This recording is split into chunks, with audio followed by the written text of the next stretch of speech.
بسم الله الرحمن الرحيم والصلاة والسلام على أشرف المرسلين. Salam alaikum. Bonjour tout le monde.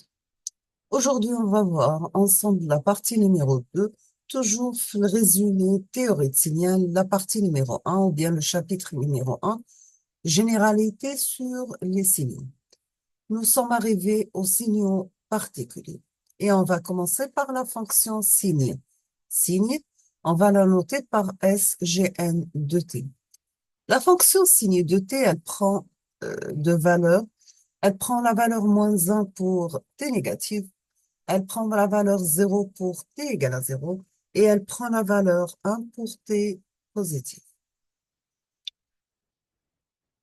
La deuxième fonction, c'est la fonction échelon. C'est un cas particulier de la fonction signe. Donc, la fonction échelon est définie par 1 pour T supérieur ou égal à 0 et elle prend la valeur 0 pour T négatif.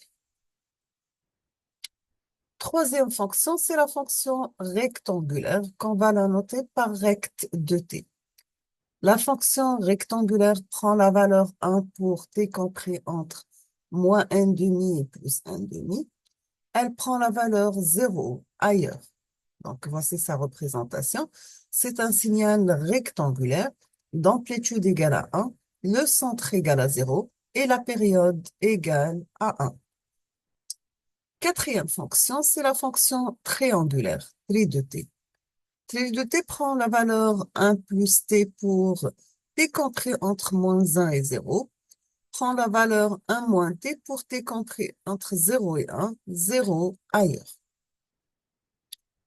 La fonction rampe R de t prend la valeur t pour t supérieur à 0, prend la valeur 0 pour t négatif. Donc ici, c'est la représentation mathématique.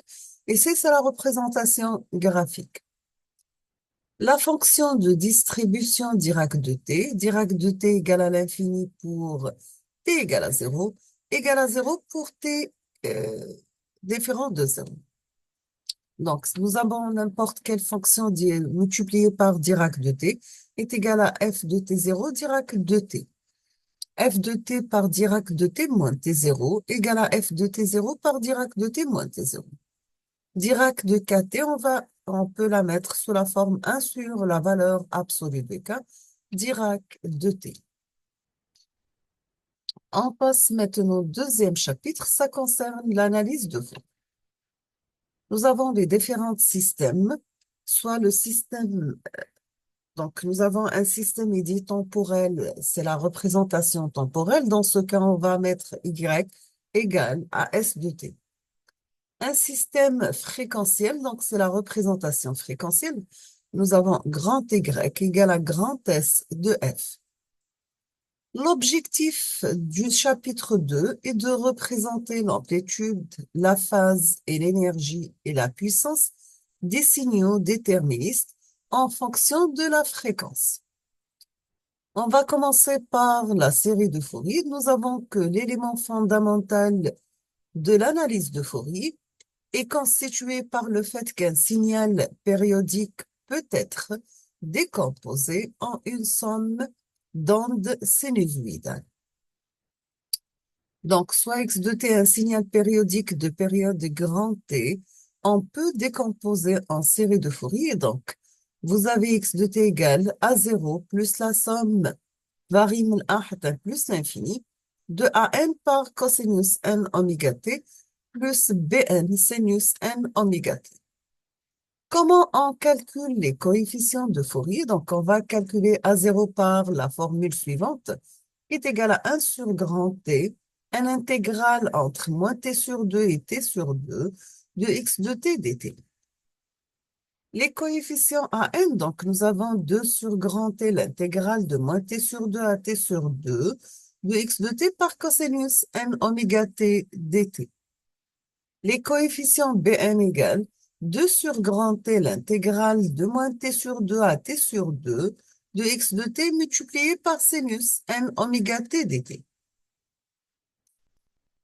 On passe maintenant de la deuxième forme, c'est la forme exponentielle. La forme complexe du développement de série de Fourier d'un signal x de t. Donc, vous avez x de t est égal à une somme varie de moins l'infini à plus l'infini des coefficients Cn par exponentielle Gn oméga t. Les coefficients Cn égale à 1 sur la période grand T, l'intégrale sur l'intervalle de définition de x de t par exponentielle moins Gn oméga t dt. Quelle est la relation entre AN, BN et les coefficients complexes C de n? Nous avons que AN égale Cn plus C de moins n. Et pour les BN, égale à 1 sur G multiplié par C de moins n moins C de n. Ou bien, c'est égal à G par Cn moins C de moins n. Et on peut mettre aussi Cn en fonction de AN, BN, la forme Cn égale 1 demi multiplié par AN moins GBN. On parle maintenant de spectre de fréquence. Nous avons le spectre d'amplitude. Grand AN égale la racine carrée de AN au carré plus BN au carré. Le spectre de phase phi de n égale l'argument de C de n est égal à l'arctangente de moins BN sur AN. On appelle spectre de fréquence du signal la représentation graphique de la fonction n en fonction de AN. On passe maintenant à la formule de Perceval. La formule de Perceval, ça concerne le calcul de la puissance à l'aide des coefficients de série de Fourier. La puissance égale à 1 sur grand T, l'intégrale de moins T sur 2 à T sur 2 de x de T élevé au carré dt. Donc, est égal à 0 au carré, plus n demi la somme de 1 à l'infini, de an élevé au carré, plus bn au carré. Ou bien, c'est la somme de moins l'infini à plus l'infini de Cn élevé au carré au module. Nous avons une remarque, si nous avons un signal x de t pair, dans ce cas, les coefficients Bn sont nuls. Si vous avez x de t égale impair, donc les An sont nuls.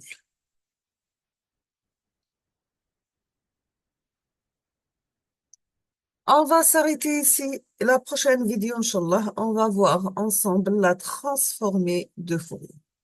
Donc, je vous remercie infiniment pour votre attention. Comme toujours, n'hésitez pas si vous avez des questions. Et à la prochaine vidéo, Inch'Allah. Merci beaucoup et à la prochaine.